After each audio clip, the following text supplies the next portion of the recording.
용산 참사 진상규명위원회 이원호 사무국장 모셨습니다. 안녕하십니까, 사무국장님? 네, 안녕하세요. 이원호입니다. 네. 며칠 전 저희가 두 개의 문이라는 네. 당연히 보셨겠죠? 예, 봤습니다. 예. 네. 저희가 TV에서 단독으로 방영을 네. 했는데요. 김일란 감독님도 저희가 인터뷰를 한번 했었어요. 네, 봤습니다. 네. 아, 보셨습니까? 네, 예. 그 2009년 1월 19일이죠. 네. 네. 지금 8년 지났는데요. 자, 사무국장님이 보시기에는 용산 참사 발생 원인은 무엇이라고 보십니까? 네. 저희뿐만 아니라 유가족들이 네. 이 용산 참사의 발생 원인을 크게 두 가지로 보고 있는데 네. 하나는 이 한국 사회에 그동안 잘못되었던 도시개발의 문제, 네. 특히 이제 용산 사구역에서 있었던 아주 성급하고 빠르게 진행됐던 이 개발들, 그리고 네. 거기에서 있었던 용역들의 폭력의 문제들이 집약돼 있었다라는 것이고요. 네. 특히 이제 용산 사구역은 상가 세입자들 문제가 쟁점이 네. 됐었는데 네. 이 상가 세입자 문제가 그동안 많이 얘기하던 권리금이나 이런 네. 상가 세입자들의 보상 문제뿐만 아니라 예. 이분들에 대한 기본적인 권리 같은 것들이 많이 침해된 상태에서 진행되어 왔던 그런 개발의 근본적인 문제가 원인이다라는 네. 측면과 또 당일에 그런 철거민들의 요구를 네. 성급하고 무리하게 진압하는 것이 결국은 이 참사를 불러왔다라고 생각을 하고 있습니다. 네. 용산 참사 유가족분들은 그러니까 2009년 1월 19일, 8년 전이죠. 20일이고 19일에 이제 농성을 했던 겁니다. 그랬죠. 네. 예. 그 당시에 그 용산 지역을 개발하겠다고 네. 그죠? 예. 서울시에서 계획을 네, 했던 맞습니다. 거죠. 예. 예. 무리한 개발이었다. 도시 네, 개발에. 그렇습니다. 예. 그리고 또 용역 깡패들이 들어와서 네. 했다라는 거. 나중에 경찰 특공대였죠? 네, 지나보니. 그렇습니다. 그 전에 네. 용역 깡패들이 많이 왔었죠. 네, 맞습니다. 네. 그리고 이 세입자에 대한 권리 보호 문제 이런 부분들이 전혀 없었던 상황이었다는 네, 거. 그렇습니다. 예, 이러한 부분들로 이제 쭉 정리를 해주셨는데요. 그 당시 사고 현장 아무래도 그 두 개의 문을 보면은 그런 느낌들을 많이 봤는데요. 당시 사고 현장 상황은 우리 사무국장님 어떻게 다시 한번 정리를 좀 해주실 수 있겠습니까? 네, 철거민들이 1월 19일에 농성을 네. 시작했죠. 그런데 당일 바로 이 경찰은 그러니까 네. 이 바로 만 24시간 만에 경찰 특공대를 동원해서 진압 작전을 해서 참사가 발생한 건데 네. 이러한 성급하고 무리한 진압에 대해서 경찰은 19일 농성 전날 그러니까 참사 전날의 상황이 굉장히 도심 테러에 준하는 아주 위험한 상황이었다. 그래서 어쩔 수 없이 특공대를 통해서 진압했다라고 주장을 하지만 특공대가 원래 그 테러 진압. 그렇죠. 대테러 진압을 전문으로 하는. 근데 저희가 경찰이 1시간에 한 번씩 보고하는 정보 상황 보고나 네. 그 이후 그 주변 상인들이나 주변 살고 계신 분들의 인터뷰를 보면은 19일 상황이 아주 초반의 대치 상황들 빼고는 경찰청 정보 상황 보고에서도 대부분은 소강 상태였다라고 하고 그래요? 경찰들조차 그 남일당 건물 주변의 시민들을 통제하지를 않았어요. 심지어 그 남일당 귀퉁이에선 과일 노점상 분이 하루 종일 장사를 하고 있었거든요. 네. 그럼에도 불구하고 특공대를 투입해서 진압을 했던 상황인 거죠. 그 사무국장님 보시기에는 지금 당시 상황 배경 대해 설명하셨는데요. 네.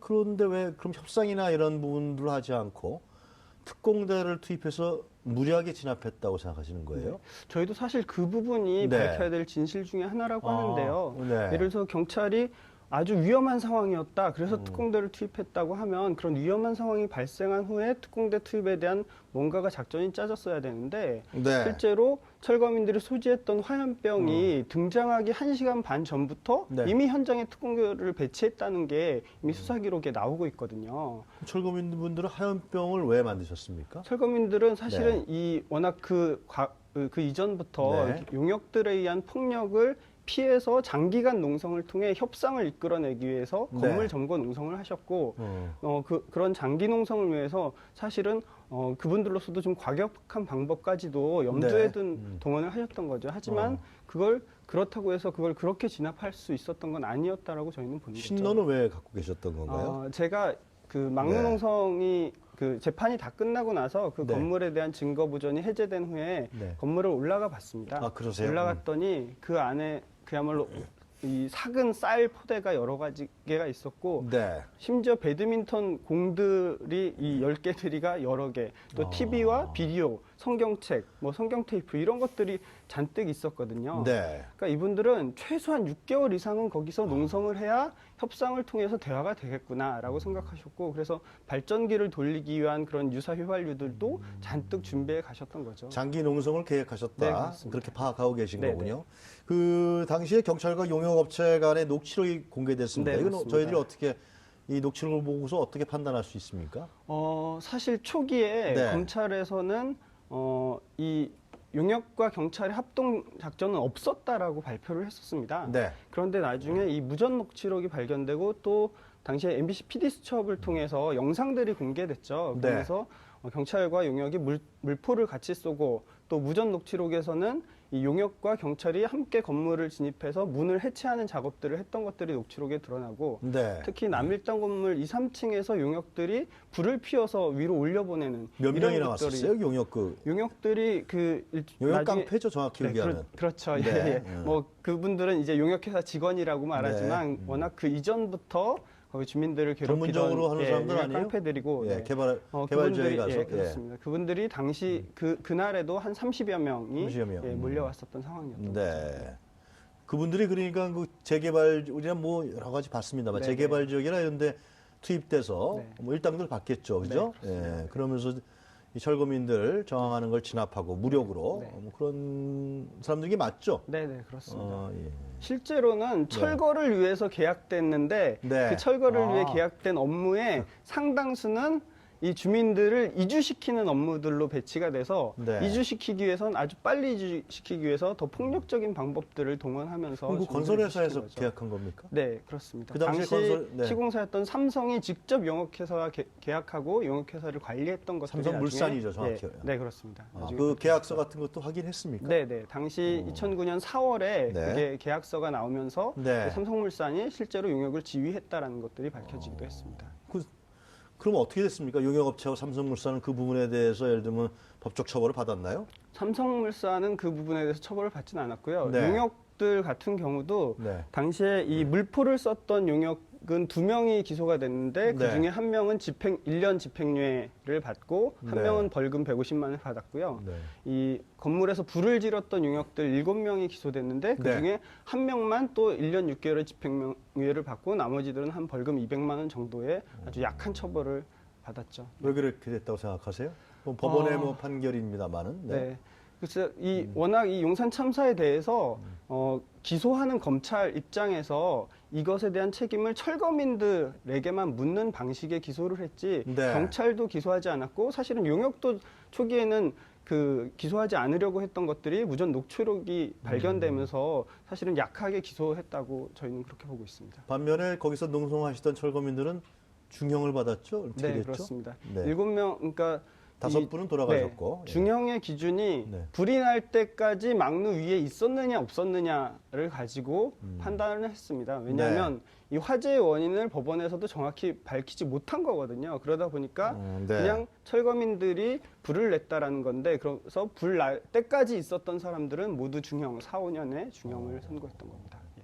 그 범죄명이 뭐예요? 혐의가 있을까요? 특공방 치사죄라고요. 특수공무 집행을 하는 경찰을 죽였다라고 하는 경찰 살인죄를 씌웠습니다. 자, 용산 참사 진상규명위원회 지금 그러면 이 규명위원회도 지금 8년째 들어가는 네, 겁니까? 그렇습니다. 3 7년이죠. 저희가 이제 당시는 그다음부터 용산 이제. 범대였고 네. 1년 만에 장례를 치르고 나서 진상규명위원회. 어떤 활동을 하고 계십니까? 네. 저희는 특히 이 참사를 계속해서 사람들이 기억해야지 진실을 밝힐 수 있다라는 생각을 하면서 계속해서 사람들과 기억하는 활동들과 그다음에 유가족들과 피해자들의 고통들이 지금 8년이 지나도 계속되고 있거든요. 네. 그분들을 돌보면서 계속해서 이 문제에 대해서 책임을 묻는 활동들 그리고 또 이 재개발 문제의 근본적인 개선이 필요하잖아요. 그래서 네. 저희도 대안적인 입법을 만들거나 제시하는 그런 활동들을 진행해 왔습니다. 지금 처음에 우리 국장님께서 그러니까 3가지 원인이라고 네네. 밝히셨거든요. 네. 처음에는 성급하고 무리한 진압이었다. 네. 그리고 이 무리한 개발과 네. 용역업체에 대한 네. 문제다.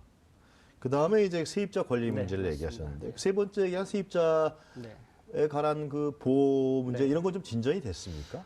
절차상에 개선된 것들은 상당수는 있습니다. 네. 예전에 이 개발 사업에서의 세입자들이 의견 표명할 수 있는 창구조차 없었는데 그런 것들을 좀 밟아갈 수 있는 제도 개선이 되거나 네. 이제 주거 세입자들 같은 경우 일부 또 개선이 됐지만 용산에서 핵심적이었던 또 상가 세입자들의 권리 문제였던 네. 거잖아요. 그 부분에 대해서는 사실 많은 거의 진전을 이루지 못했고 네. 영업손실보상금 3개월치가 4개월치로 늘어난 것밖에 없습니다. 그래요. 네, 2년 전에 이 핵심 쟁점인 권리금이라고 하는 것들을 그렇죠. 좀 실제로 존재하는 거기 때문에 법안으로 끌어들이자라면서 입법 논의가 있으면서 권리금을 보호하는 법안이 만들어졌지만 거기에서도 이제 재개발 재건축은 예외 조항으로 되어 있습니다. 진상규명위원회라는데 어떤 진상을 규명하려고 하시는 건지 좀 몇 가지 정리해 주시죠. 네. 네. 저희는 이 참사가 발생한 것에 대한 몇 가지 의혹이 있는데요. 네. 아까 말했던 이 재개발과 관련된 의혹들도 있지만 네. 이 진압과 관련돼선 왜 그렇게 성급하고 무리한 진압을 했느냐라는 것들이 밝혀져야 된다는 거고요. 네. 특히 막루에서 어떤 방식의 진압이 있었느냐 하는 네. 것들이 밝혀져야 된다. 특히 그중에 이제 화재의 원인을 두고 어쨌든 법원은 철거민들이 화염병을 던져서 불이 나서 경찰 1명이 죽었다. 그렇죠. 5명의 철거민이 왜 죽었는지는 전혀 이 사법부는 묻지 않았거든요. 이 사법부가요? 경찰 1명의 죽음만을 묻는 재판을 진행해서 철거민들이 죽였다라는 판결을 한 건데 이 발화 원인과 관련돼서도 계속 논쟁이 됐었습니다. 네. 특히 이 검찰이나 법원이 주장한 발화의 원인의 유일한 증거는 경찰 특공대원들의 진술밖에 없었거든요. 경찰 특공대원들이 화염병이 내 발 앞에 떨어진 걸 봤다라고 초기에 진술했던 것. 네. 근데 그것이 재판 과정에서 법정에서 그 진술들이 다 번복됐거든요. 네. 경찰 특공대원들도 정황상 자기가 그렇게 진술을 했다라고 하거나 보지 못했다라고 진술을 하거나 특히 일부 경찰 특공대원들은 적개심 때문에 그때는 그렇게 진술했다. 이렇게 하면서 그 검찰이 신청한 특공대원 10명 모두가 당일 그 막루안에서 화염병 던지는 걸 못 봤다고 증언을 했는데 그게 결국 법원은 정황적으로 화염병 이렇게 판결을 한 거라서 그것을 밝혀야 된다고 생각합니다. 당시가 이명박 정부 때죠? 네, 맞습니다. 당시 경찰청장이었던 김석기 씨는 네, 현재 새누리당 국회의원이 되어 있습니다. 예. 지금 국회의원 하고 계시나요? 네, 경북 경주에서 네, 그래요? 당선됐습니다. 이걸 탈당은 안 하셨죠, 이분은? 네. 네, 알겠습니다. 오늘 말씀 지금 잘 들었습니다. 새누리당 태블릿 진상규명위원회 위원장을 하고 있다고 그렇습니까? 합니다. 예, 잘 알겠습니다. 네. 예. 지금까지 용산 참사 진상규명위원회 이원호 사무국장이었습니다.